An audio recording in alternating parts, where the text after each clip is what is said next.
So once again, welcome, Kate, and thank you for making time for us and talk to us about eProtfolio. And just to give you an overview that today's class is attended by undergraduate and postgraduate, so 2 classes, and recording will go to 2 different classes as well. So we will have a postgraduate and undergraduate both classes together in here. So both classes have IT in education. That's a central to their learning in both the units. Postgraduate is a little bit more pedagogy focused as opposed to undergraduate is more technology focused. Both of the units have, and both, of course, I'm teaching both units, and both units has one of the assignment, which is a portfolio. And so recently Charles Darwin University bought PabblePad, so they will be using PabblePad in creating their assignment. And and that is assignment.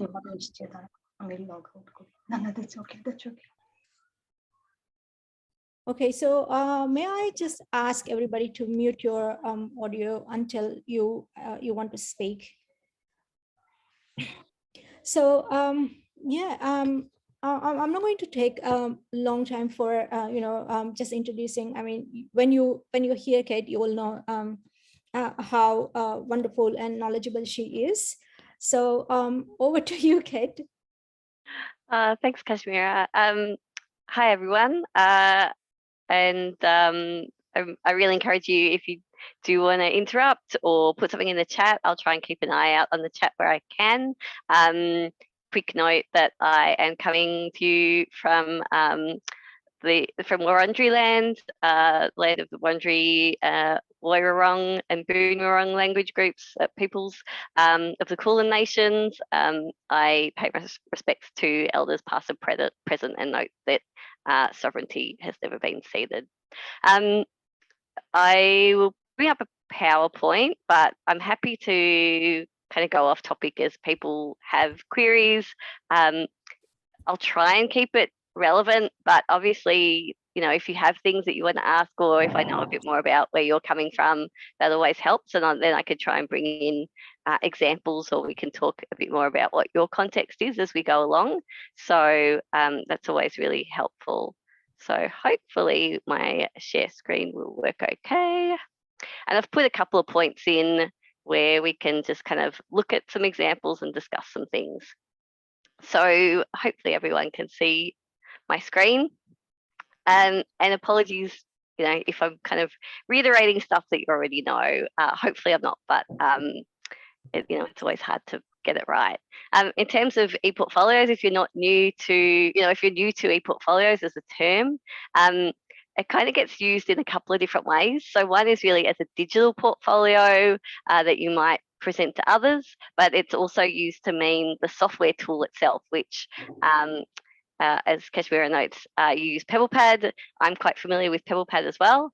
There are other software tools out there as well that you might want to use. So if you're used to creating blogs or websites elsewhere, they're often kind of, quite similar types of tools that often get used for creating digital portfolios or eProtfolios. And then I like to also think about the underpinning, methodology, or, the kinds of things that we might think about doing with portfolios. So why might you want to use them?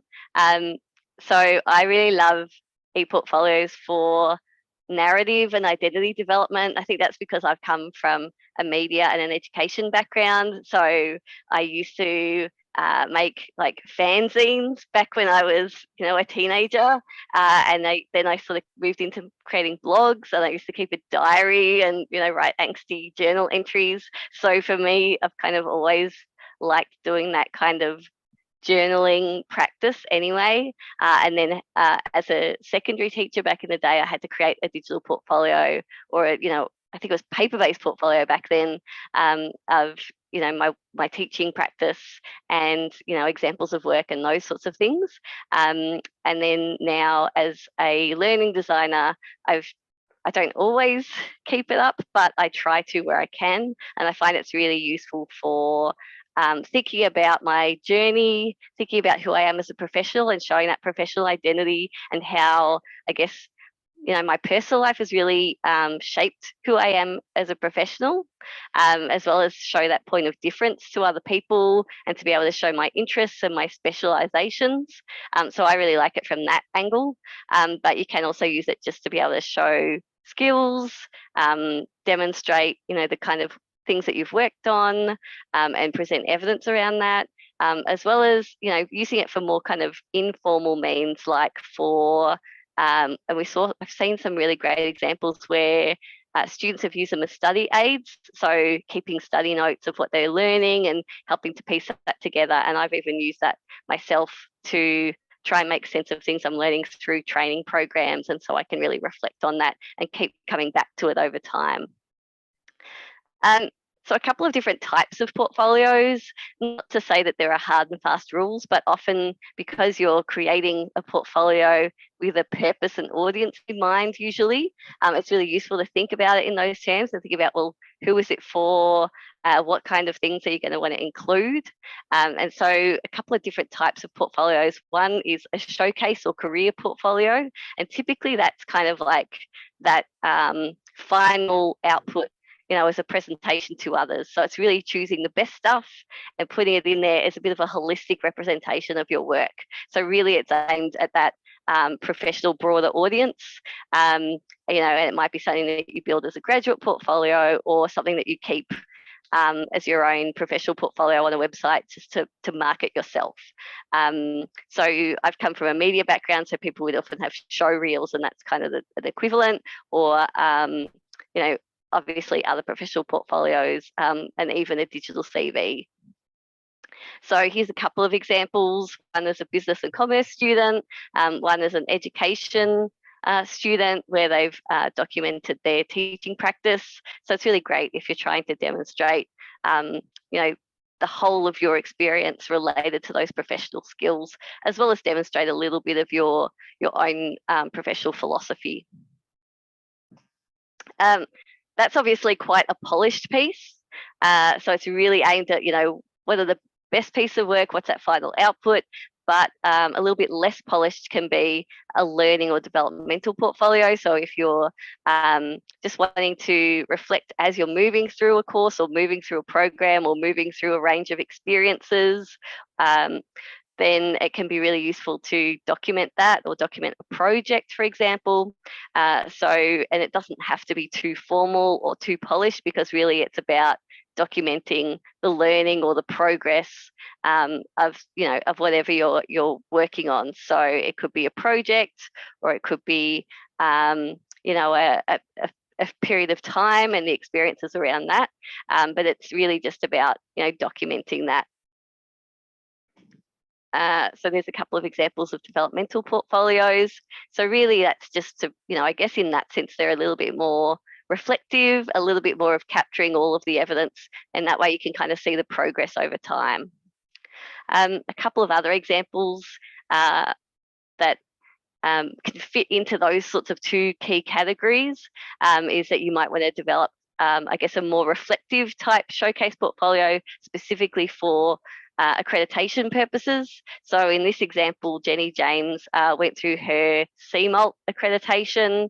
CMALT is an accreditation for learning designers or educational technologists. So we basically show how do we use technology in our practice. And you can then get professionally accredited. So someone reviews that portfolio and says, yes, you've demonstrated how that you hit those particular skills and can really reflect deeply on your practice, and we'll give you this CMALT accreditation. Same with, if you're a teacher, I would have to meet those teaching standards. Other professional bodies will have their own professional standards that you're then showing that you've met and then submit as part of that accreditation process. Another way that you might want to use portfolios, because PabblePad allows you to create as many digital portfolios as you would like. It doesn't have to be that you're building one portfolio. You could keep a number of different portfolios for different purposes and for different audiences. So another way that you might build a portfolio is for presenting research. This is an example, and I'll give you the links to a couple of these. This example where Duncan McIver developed a PabblePad example where essentially he's got pages for each of the sections of a paper that he's presenting, and then could use that to present at a conference.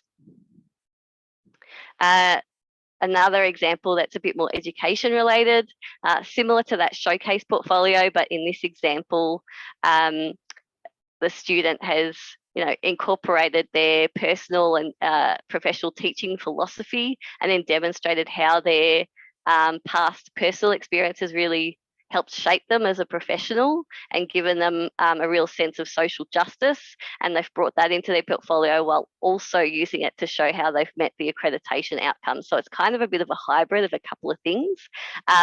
So it shows that, it doesn't have to be, you don't have to kind of necessarily choose one. You can mix and match and make it your own, but it is still worth thinking about, well, who is it for?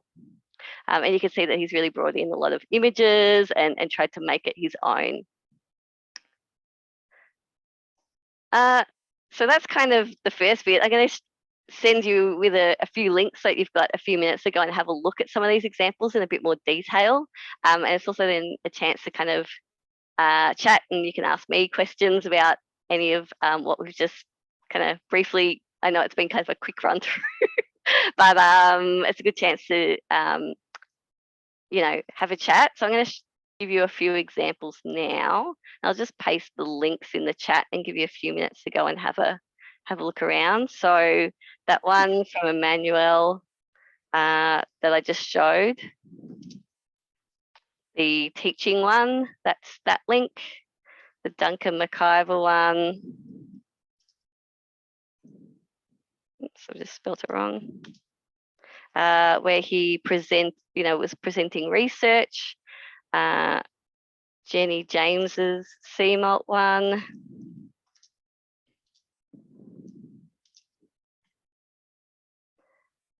So Kate, Yeah. the students will be one of the part of their teaching portfolio would be talking about their personal philosophy, and what that means is that they have a personal account of what drives their ideology or teaching, or probably the epistemic belief, if you call it. So what are the kind of things that they should be or they shouldn't be including into those part of like a personal philosophy? What do you say about that? I think it's really useful if you can demonstrate, I guess how it really trying to encapsulate who you are, who you are as a person, and give a little bit of it about me, and then really tie it back to values. I think is really useful. And then it can be a chance to bring in, well, here's how my values have been shaped by my personal experience or by my professional experience, and this is why I'm passionate about, X subject. And then that becomes also a way to potentially set you apart as a bit of a point of difference and establish your niche, both in terms of the direction you might want to go professionally in the future, but also marketing yourself to other people, because obviously only you are going to come with that particular slant and that particular passion. So I think Connie Malamed kind of talks about like stacking, and so it's kind of that idea that we've got all these different professional and personal skills and experiences, but sometimes you go really deep into a subject matter area, sometimes you're really broad, but each of those things can actually be exactly what somebody wants at a particular point in time. And so it's often about finding, well, why am I really interested in this thing, and what does that mean about me and who I am as a person and what I value, and then hopefully that is then also valued by somebody else, or how can I make that something that how do I bring all those experiences together and show that that's kind of shaping who I am. Yeah, and also that will differentiate you from the other, right? Because if you say, okay, this is a piece of technology, or these are piece of technologies that I will be using, and this is how I'll be using, there will be many other who will be saying almost similar thing, maybe for the different tool. But what makes you different from everybody else, in especially in the portfolio, that you say how your values are driving what you are doing, and that will be like very, very special to only you and not anybody else. So that I think that I see the value in it. Yeah, I think it's also a good chance, not, and you can kind of choose how you do it, but and I can probably show my portfolio a little bit later, which isn't done in PabblePad, but I guess like what I've done for myself these days is I kind of started building a CMALT portfolio and then went, well, that's great for a particular audience if you're trying to get accreditation, but CMALT is very like deep and reflective, which if you're trying to kind of present yourself and get to the point really quickly, it's probably a bit too much for like any normal person to want to read.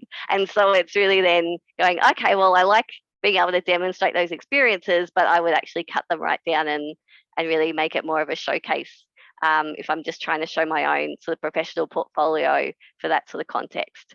And then for me, I've tried to sort of categorize it based on the types of skills that I know people are going to be looking for people in my field, but also what I'm aspirationally trying to get to. So for me, if I'm a learning designer, but I'm trying to move more into, say, academic development work, which is looking for slightly different targeted skills. I'm trying to not just show what I've done as a learning designer, I'm trying to categorize some of those things towards where I want to get to and the types of things that people would be looking for this other role, and use it as a bit of a bridge in that sense. So I don't know if that helps, but that's kind of how I try and think about it. So, and that also then helps me, I guess, be constantly thinking about, well, what are people looking for and how do I demonstrate that? But also, how do I fill those gaps? So what opportunities can I then be looking for to gain more evidence in those particular skills where I'm maybe not as strong? And then also I can come back and refer to all of those when I'm in interviews, because I've got that, all of those examples to draw from. And if something isn't, if people are asking me, then I can say, oh, well, I can communicate it, but then also like maybe I can show some of that. I can say, and sorry if I mispronounce your name. Is it Michaela? Michaela? Yes. With PabblePad, we can embed links from Google Drive, and worried that it's not visually appealing enough. So maybe I will show my. Maybe it's a good chance to show my own portfolio, which I'm personally not happy with, and it probably needs a bit of a refresh again. But that's kind of the beauty, is like I get to show it sort of warts and all, if that makes sense. So mine's done in Google Drive, Google Sites, which I really want to try and move it out into something else. I could bring it up. Let's see. Here we go.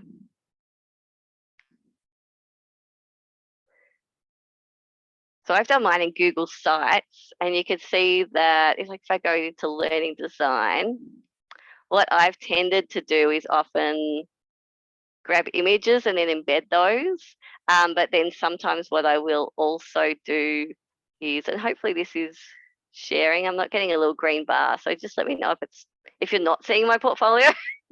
So I'll often embed images, because at least that way I know they're going to display on the page. But what I have at times done is, I don't know if I've got it in. At times I have also, there we go, embedded, embedded documents to show examples. So, so I think it's fine to, in this instance, the great thing is that I know they've embedded, and that way they do still have some kind of visual appeal. But I think it's fine, if you've already kind of discussed it and then maybe put some images in or some kind of, placeholders, then, I don't, like it, if the document itself is showing what it's meant to, then I wouldn't be too worried about trying to always pretty everything up. Obviously, certain things, if the whole point is to kind of demonstrate like engaging presentation, then you would want that to look good and be engaging. But if it's a lesson plan, then I think like that's got a very specific intention and it doesn't have to look pretty. So, I think as long as it's demonstrating what you need it to demonstrate, that's okay. And then it's obviously just trying to make sure that your portfolio as a whole has some obviously, has some good presentation and has some clear signposting in there.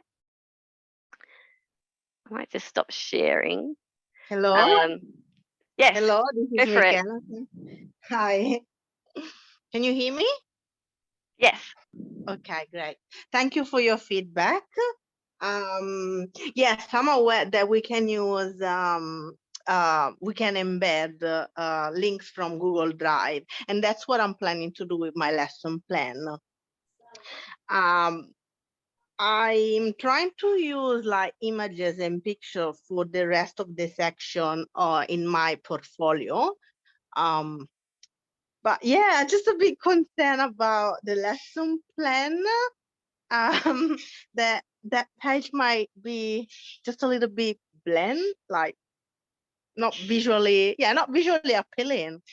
So do you think I might need to add some sort of pictures just to capture the attention, or No, I don't think so. No. no? No, you can have your documents in Google Drive or wherever that you're storing it, and it could be different places. Portfolio is like curating all the evidences that you have everywhere, and Yeah. put them into one place, which is accessible to everybody who wants to watch it. So that's what I said in the chat as well, that when you embed something from somewhere where you are storing it, only thing that you have to make sure, at least for the assignment and that kind of when you share it, that you have proper permission set for like it's not like you don't have I mean, when I click on it, it says you don't have permission to, have a look at that document, because then people won't be. I mean, of course, me, like as a lecturer, and if I have to mark your assignment, I'll write you that, okay, I don't have the permission, so could you please open it up for me? But what if you're sending that portfolio to your employer and say, hey, I'm looking for work, this is what I am, and they said, okay, if you don't even know, so that would create kind of a not very positive impression. But Yeah. but Yeah. you don't have to have everything pretty. You may have a Yeah. well-structured lesson plan, and I'll share a lot of examples of well-structured lesson plan and unit plans with you in due course, and that should be enough. Yeah. Okay. The other thing is you can also, like that Duncan McIver one that I shared, is a good example where you could see that you can still also incorporate something that's quite visually appealing without using a ton of images. So here, choosing one key image and then breaking it up with, sections where maybe there's a quote or just even like a background section in between as a horizontal rule or as a bit to break up those, big chunks of text can be enough to at least just help give it some other kind of just to break it up and to, allow the eye to rest somewhere else. The other thing to think about is, in PabblePad, using, like, you can use a banner tool, you can use quote tool. You could, incorporate images if it's relevant. I'm a fan of choosing relevant images. So if you had something in a lesson plan where you had you'd attached supplementary activities or, a worksheet or something, and it made sense to take a little screenshot of that worksheet because it demonstrated something and it was relevant, then that might be a way to go. But otherwise, it's really about choosing something that's relevant, and making sure that, I guess, it gets the message across and people can find what they need. So making sure that you've got clear headings, and so they're not just a big text. Those sorts of things can really just help break it up and make it a bit more readable. Okay, thank you for your feedback. Yeah, and I know Kashmira noted just making sure that if you are using Google Docs, yeah, like making sure that the permissions are set so that they're visible. And I know that I have not always done that with my portfolio. There's probably still some in my Google site where the Google Docs are not visible to the public. So if you anything that's directly in PabblePad, if you share it, should be visible, but Google documents still hold on to their own permissions, so you have to make sure that those have a public link as well, I think. So it's just double checking that or getting somebody else to review it and check it. Yeah, that's a good idea. Thank you. Yeah. And also that when for the sake of assignment, of course, you can set permission for everyone, but in your professional portfolio, which you might send to your employers, you may have some links that are not like deliberately visible, and you can say, if you want more information, you can talk to me or ask me, and then you can release that to that particular email. So that also, I mean, you don't have to expose like completely to to everyone in that sense. And let's see how what's the need. And as Kate said, there are multiple ways that you can have different resources organized. And if you have more than one portfolio, then you might want to release one to one person or one organization, and other to other organization, depending on what you want to do with them. So it is all very contextual.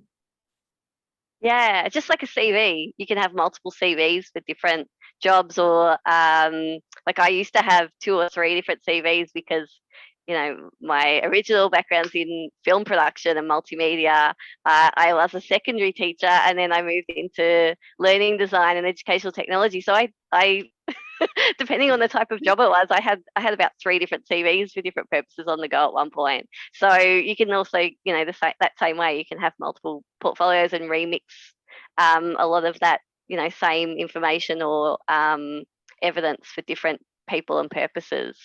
Abby asked about how did I guess, figure out how to design the portfolio, which I think is a really great question. I looked at, what other position descriptions were asking for. And, some of it is also based on the CMALT portfolio and the kinds of categories they had, the types of, but often, the position description and thinking about the, trying to categorize those areas. So often it's, learning design skills, and then those, I hate the term soft skills, but, communications often another one, project management, dealing with people. So you'll often start to see, if you go through position descriptions and look at what are they asking for, you'll often see the same things come up. And then thinking about, well, what would be a good kind of category, a broader category to clarify, categorize that as, can be helpful to then start to organize your evidence and experiences tied to those categories. That's just one way. It may not suit everybody, but that's how I've gone about it, and tried to really look at, well, where do I want to go to in my career, and so think about, okay, I need to fill those gaps in terms of those particular skill sets and categories, while also showing my existing skills. I also have read some really great examples around like the educational, for me, if I'm looking at that educational development kind of work, there was a great reference document called the Educational Developers Portfolio, and they talked a lot about what people put in theirs and the types of skill sets that were relevant and that should be demonstrated. So I found just looking elsewhere and looking at lots of different examples and looking what I found worked for me, or that I was impressed by, and I steal from all different places. So yeah, looking at position descriptions and the types of things they're looking for, looking at other portfolios and what you think actually works within those, and what you like, and then I guess trying to also think about ways to mix it up, in that if you have got a professional philosophy, should that be done as text, or could it be done as a video, for example? Like having an introduction as a video. If you're comfortable talking, then and presenting to people, then that can potentially be a better way to get that across. So it's going to come down to your own confidence and comfort levels, and how you feel that information is best presented. You know, what's the best format for that? Yeah, and also it's personal preference as well. Somebody is better, talking, because like somebody like me who has to kind of like really, use their hand when they talk. And if you're comfortable, but if you think, oh my God, I'm like camera shy, I don't want to, then text is always another other option. I have also, Kate, last year, a student creating my simple show like an animation, but explaining the teaching philosophy, which was interesting as well. So there is no as such a picture of anyone, but then it was a kind of like really very engaging, because all the other pictures and then ideologies that came through, all the graphics that they've used, that was interesting as well.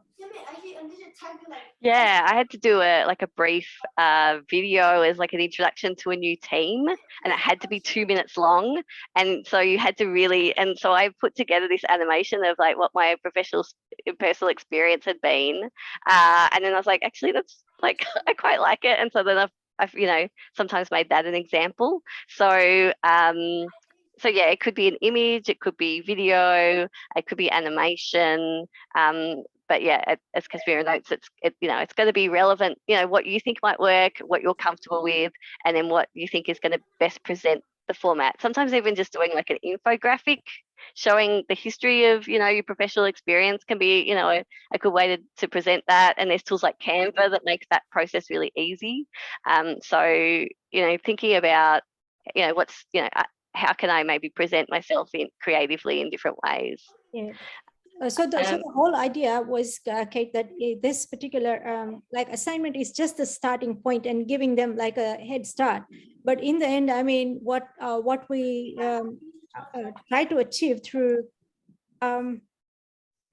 this, hang on, I just mute.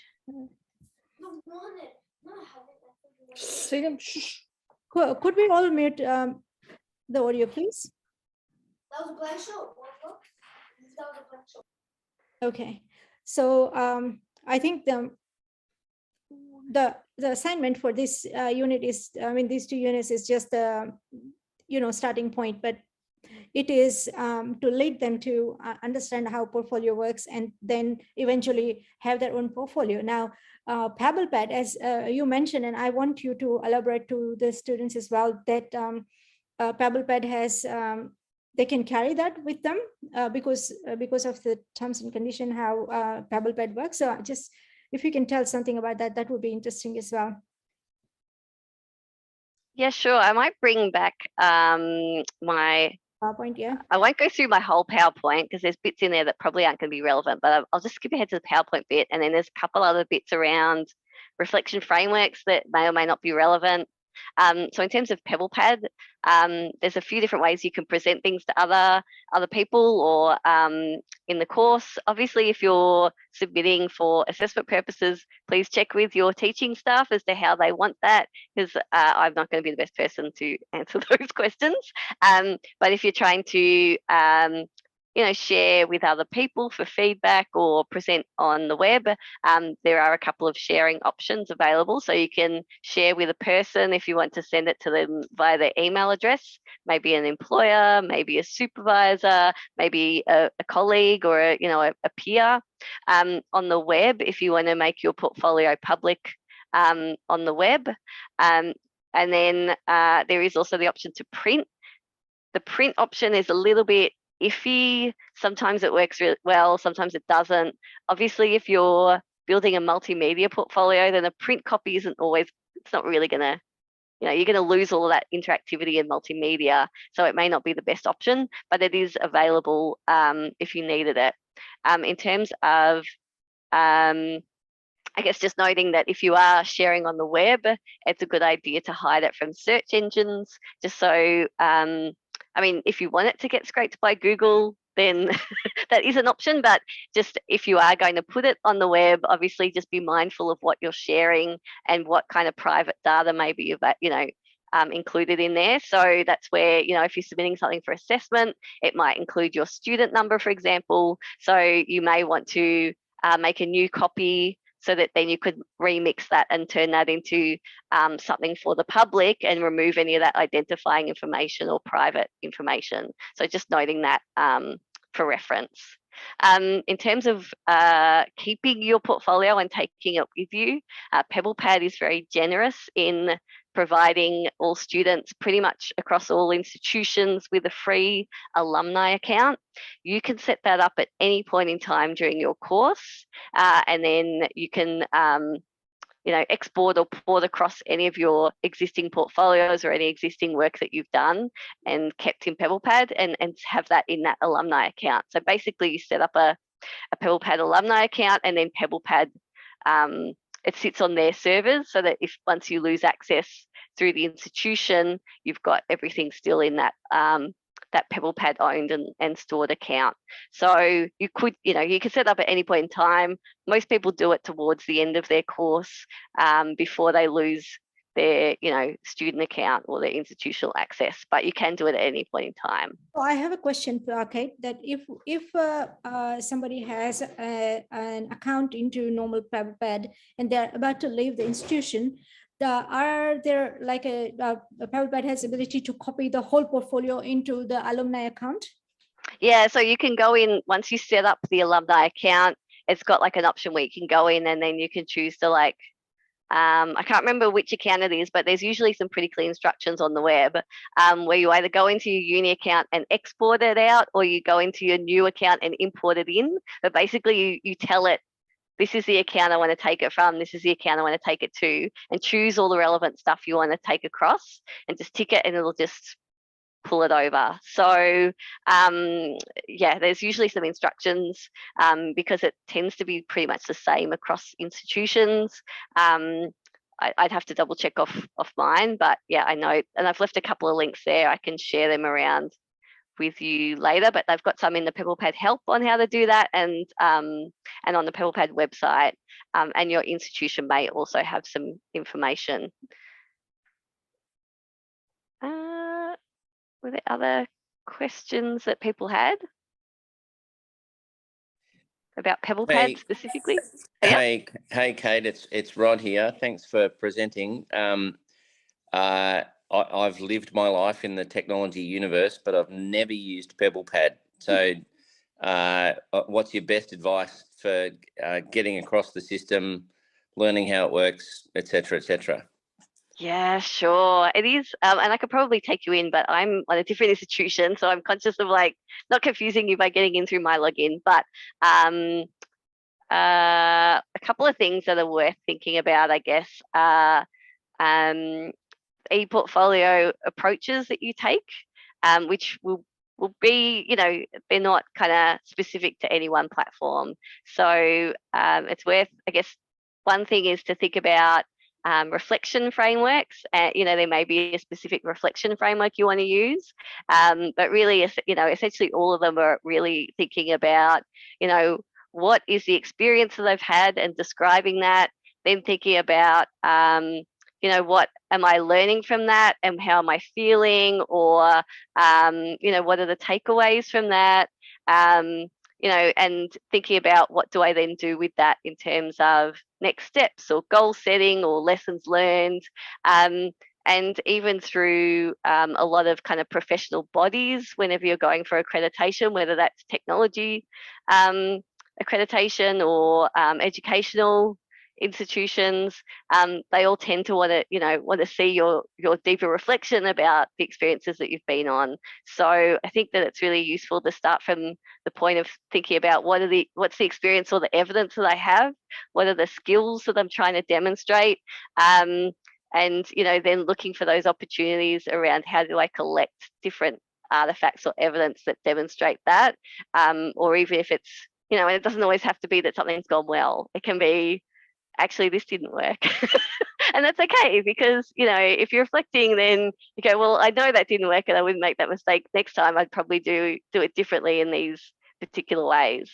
So, so hopefully that's a good place to start. I think the other things that can be useful are to maybe map out what you're going to do first if you're going to actually start building a portfolio, because in PabblePad, it's often a bit of a blank canvas. You can build individual pages. So if you find it easier to start off thinking about maybe one particular experience or one particular category of things that you want to put together and do that in a single page. Sometimes that's a good place to start, because then you can choose how you want to collect them and organize them later. Otherwise, sometimes it's good to actually plan out the same way you might build a sitemap for a website. Think about, okay, what do I actually want this to look like, and what pages am I going to want to build, and how can I categorize and name those, and what's the purpose of those going to be, and even just map that out on paper first, so you can think about, okay, what's that structure going to look like. In PabblePad, you can build simple versus really complex portfolios. So PabblePad has this this ability to, I don't know if I've got any examples here on me. Let's see if I've got some. Might just stop sharing for a sec. So essentially in PabblePad, you can do what's called nesting portfolios. So that's where doing the planning can actually be really useful. So, for example, I don't think any of the ones that I've got have them, but Kate, yeah. I'm not gonna put up lesson plans, for example, into PabblePad, am I? It might be here's my portfolio for Year 9 music, for example, that I'd put up into PabblePad, not specific lesson plans, something that's a bit more like we're heading up, higher up into the atmosphere, 10,000 feet, looking down kind of thing. Is that right? Yeah, I mean, it can vary. I know that some people have built like teacher registration portfolios where they've gone through and mapped all of the AITSL standards, and then shown how they meet all of those specifically, and then handed that in for professional accreditation. And that's something you could do for an employer. They may not want to see that level of detail, so or they may do. Or, it really varies. But I guess realistically, if you're wanting to kind of show it to the broader public, it would be useful to at the very least have some kind of home or about me page that says, here's who I am as a professional, here's what this portfolio is about and where you might find some things. You might have a page around your personal or professional philosophy that really starts to talk about your values, and, who you are as a professional, why, where you've come from and how that's shaped who you are and where you want to get to. So it kind of acts a little bit like a mission statement on the CV would, but I guess the fact that you can bring in multimedia and bring in a bit more of a personal voice in that format can be useful. And then obviously, like for me personally, I've tried to kind of tailor it to particular skill sets or categories of skill sets based on position descriptions and what I think employers are looking for, as well as ways that then if I'm talking in an interview I can draw on, oh well, I know I've got a range of examples of communication skills because I've got a whole section on communication skills to draw on. Does that answer your question, Rod? It does. It kind of sounds like LinkedIn spec'd up the wazoo, like it's here are all of the evidences that I have for the claims that I might make on an application, to do stuff. But I just want to add, Rod, that we will for the assignments we will need lesson plans, and lesson plans because it is wordy and text heavy. It doesn't always have visual appeal. But it is a very, very fantastic way, if you're like thinking about being a teacher, that fantastic way of showing that you are you have very structured ideas around your lessons. Also that when you do lesson plan, and I'll give you lots of different examples and format, that you are saying, okay, in any typical lesson plan, you are saying what students will be doing at that same time, what teacher will be doing, what resources will be used, and you can use technology in that. And you say that, okay, different technologies that you have used in a different context, which you can demonstrate in your lesson plan, which will tell the employer or your teacher or whoever is looking at it that you understand the affordances of the technology, and you understand where to use technology. You're not using it just for the sake of using it, but you are using it because you understand and you feel that it is relevant to use in that given context. So it's not always like a bad thing, but for assessment we will need lesson plans. I guess Thank you. at a similar point, I might bring up, and this is something that we use here at University of Melbourne, and it is specific to PabblePad. But when I'm building things with teaching staff, we're often trying to get them to think about what's the real value in using a portfolio across a program or across a lifespan, really. I'm a big fan of lifelong learning, and so for us, it's often thinking about where you get the real benefits from ePortfolios as an individual is when you're using them for a longer period of time. Because obviously, if you're trying to build up a range of evidence, a range of artifacts, that takes time to build that up. And then you're reflecting on them, and you're coming back and re-reflecting on them, and you're curating them, and you're thinking about, well, how do I then put these together and present them to someone? That takes quite a bit of time. But also, sometimes you're collecting a lot of things without necessarily knowing where they're going to be used. And so sometimes it's very targeted, and other times it really can just be about really starting to build the habit around collecting and reflecting and going through that process, because you might find that later on you want to draw on that piece that you thought was a really great example of how you met how you delivered a particular lesson plan, or how you utilize technology in a lesson, or how you presented an engaging activity, for example. So it could be any of those, and so you won't necessarily know that in the thick of it, but then later on you'll be like, well, that was a really good example, and I'm going to add that and use that as example for my professional portfolio, either as a graduate portfolio or for professional accreditation, or to show to, if you're going out in the industry. And so I really try and think about, well, how do I keep use over time? And, for me, it's really continuing to put things into my portfolio so that I could draw on them later, and come back and try and at least any kind of project that I've done or any kind of key experience that I've had, really try and get put at least a couple of things in, so that I then could come back over time and go, oh yeah, I wasn't really thinking about it then, but now I've at least got a few pieces of evidence to draw from and start to then make something bigger out of it.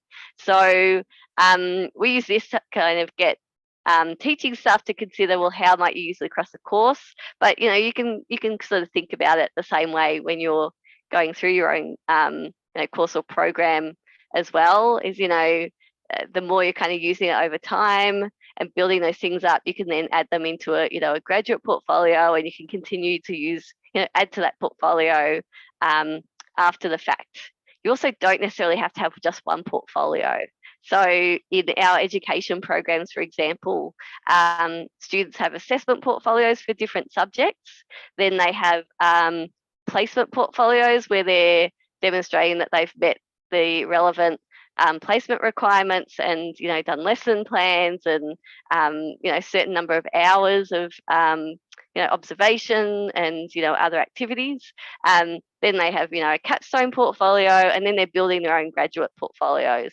So they've actually got probably at least half a dozen portfolios by the time they leave, but they're all for different purposes and different reasons. So that's the great thing about PabblePad, is that it's you can make as many portfolios as you want. You can also use it just as essentially a storage repository to keep all of that evidence, even without necessarily building up a portfolio.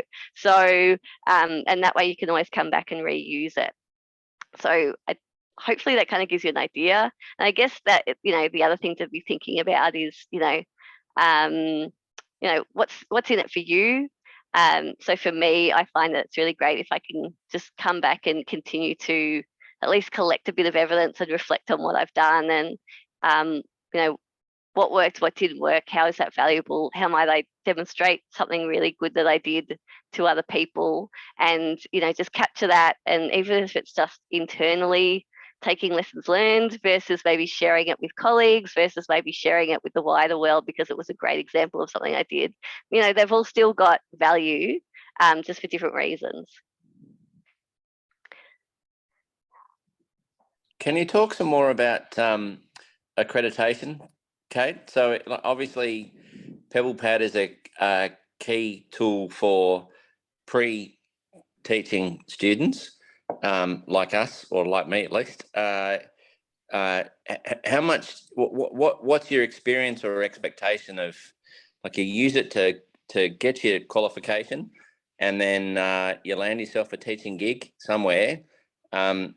What's the usefulness in, in an employment situation? Yeah, sure. I mean, I could talk about my own, and Kashmira's probably going to have better things to talk about. I mean, I'll add the disclaimer that my secondary teaching experience was, God, when was that? Now I feel old. 2008, 2000. So I did my DPed, I think, in 2008. So I obviously had to, go for my teaching registration, but the portfolio sort of wasn't really a requirement for provisional registration in the same way, I don't think, but I needed one, and it was a print portfolio for full registration. So of course I still have hard copies that I can't bear to bin. With examples of student work, etc. But I actually landed my teaching job based on having a CD copy of like a whole heap of work that I had basically put onto CD with like a basic kind of homepage and folder structure. And so that was what I carried around, and I got, they kind of, the teaching team that interviewed me, one of the teaching staff was like the multimedia and music teacher, and like pretty much was like, I'm going to take that and like raced on and look at it. And that's what, like, I think probably got me the job. So that's life in pre-cloud. Yeah. Pre-cloud. Yeah. So it doesn't have to be super fancy. I mean, I think for me, the benefit was that I also kind of through that process had demonstrated that I'd also been, I'd been doing conference presentations, teaching other teachers how to use multimedia at that time. And I got to add all of those examples and experiences to my portfolio, because I'm like, well, it's not directly, teaching students, but it's still demonstrating my professional skills and professional development. So all of that stuff is really relevant.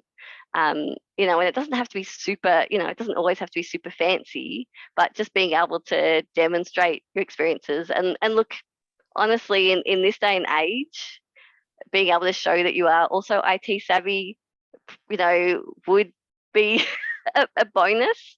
Let's face it, like, that's going to be the expectation now anyway, especially given the pandemic. But not all teachers are super confident. So, even just being able to have a portfolio, just by its nature already kind of signals that you have some, digital technology skills. So I think that, and as well as the fact that then it's also forced you to be thinking quite strategically about how do I organize information, curate it, categorize it, present that in an engaging way. So it's, it's all of those kinds of skills around communication and curation that are, really valuable, as well as thinking through things like privacy implications. So, those are all relevant, skills in education. Yeah, and one more thing that I just want to add, Rod, for your information, that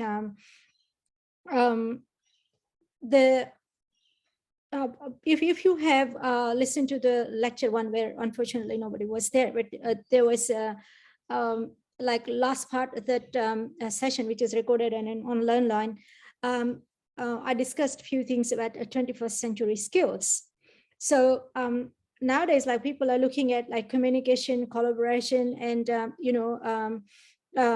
critical thinking, all of that. Now, these are the ways, like, so you see that how you want to curate your portfolio, and you say, okay, look, I have 21st century skills, like in such and such, I have collaborated with my, and that's why we very much emphasize a discussion board in this unit, because it's not just,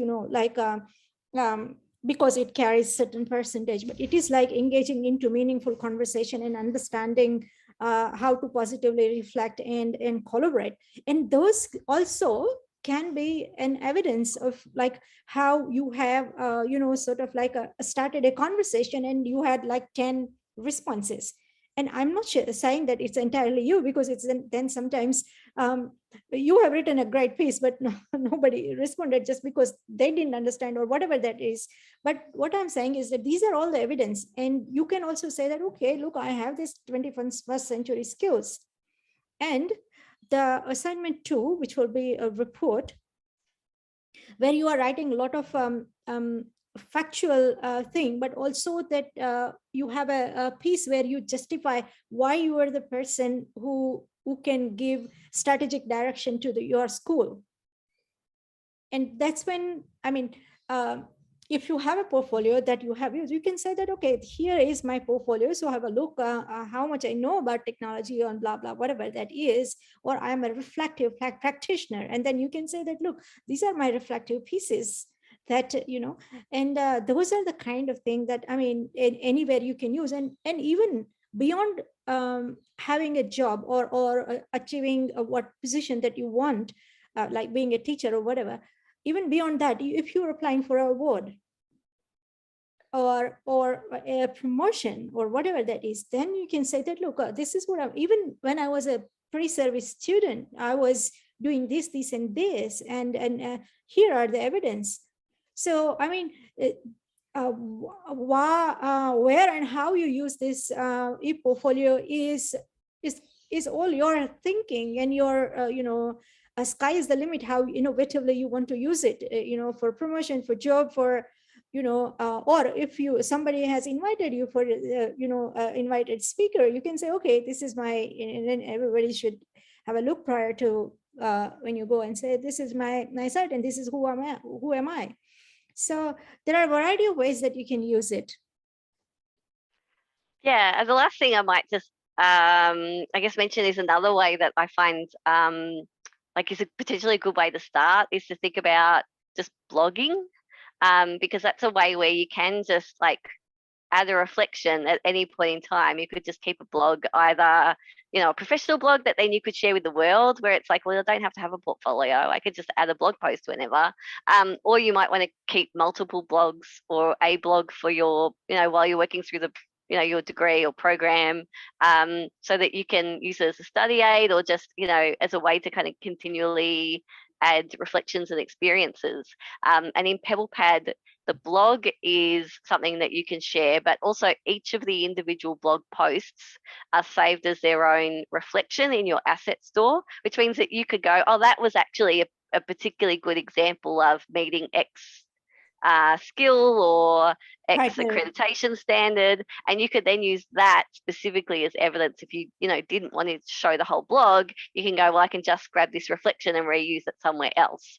So and blogs are quite open in that you can add multimedia, you can use it for just informal journaling. So that can be also another way to start if you're not sure what you might want to do yet. You could just even just start a blog and start from that perspective. So that's sometimes like an easier way to get started, where you're at least starting to go through the process, but you're not having to think about building a whole portfolio yet.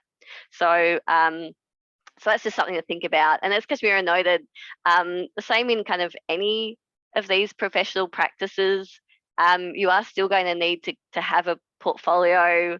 If you're in sort of teaching, you're expected to keep an up-to-date portfolio in order to get promotion or re-registration. Typically in most industries, you need to be able to show that you're meeting a certain number of hours of professional development, and in which case either logging those hours or logging those activities and writing reflections is often something that you kind of should be doing regularly anyway. So, and all of that can kind of be captured, whether that's in PabblePad or if you decide to use a different tool down the track, after your course. But, you've always got that opportunity to, add any kind of evidence as you go along, or an artifact, of something that demonstrates what you've done, and then come back later and just use it wherever, and just add it as storage, add reflections through blogs or just a quick journal note, and just be adding those for tracking hours and activities for professional development. So there are lots of ways that you can feed all of that into your portfolio. That was it. I think I kind of got to everything in a roundabout way. Thank you so much, everybody. Yeah. So if anyone has any questions, then we can take a couple of questions, and then otherwise we will close because it's already 2 minutes past.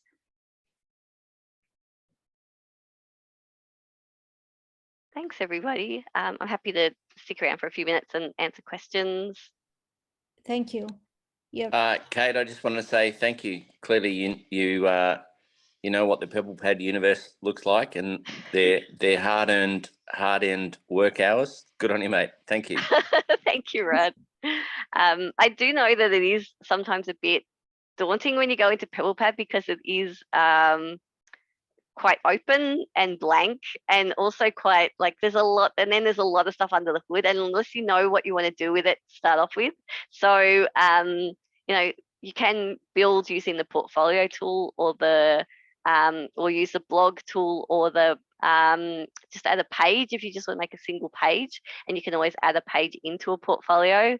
But it's I know that it's really hard because they just kind of, it's not something that makes sense when you first just go in. So so I understand that it can be a bit daunting from that perspective. And that's totally the experience. Like, I feel like I've been given a Swiss Army knife and I'm in the middle of a field. Like, what do I do with this? What am I supposed to do? So thank you. It's been very helpful.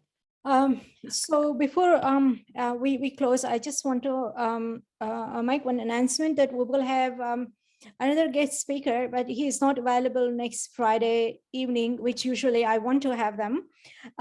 So there will be Monday evening, same time, so your time, like Darwin time 5:30 and Sydney time for 7 o'clock.